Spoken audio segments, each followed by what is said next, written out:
আয়াত ৭ فَمَا يُكَذِّبُكَ بَعْدُ بِالدِّينِ কাজেই হে মানুষ এরপর কিসে তোমাকে কর্মফল দিন সম্পর্কে অবিশ্বাসী করে তাফসির ১ নং ফুটনোটের বিবরণ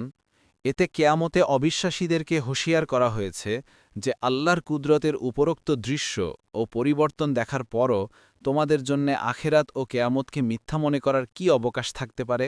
তোমাদেরকে আল্লাহ তাআলা সুন্দর করে সৃষ্টি করেছেন তিনি ইচ্ছা করলে হীনতম ও নিম্নতম পর্যায়েও নিয়ে যেতে পারেন তারপরও কেন তোমরা তা অস্বীকার করবে এর আরেকটি অনুবাদ এও হতে পারে এসব প্রমাণের পর হে রাসূল শাস্তীয় পুরস্কারের ব্যাপারে কে আপনাকে মিথ্যা বলতে পারে কর্তুবী এই কথাটিকেই কোরআনের অন্যান্য স্থানে এভাবে বলা হয়েছে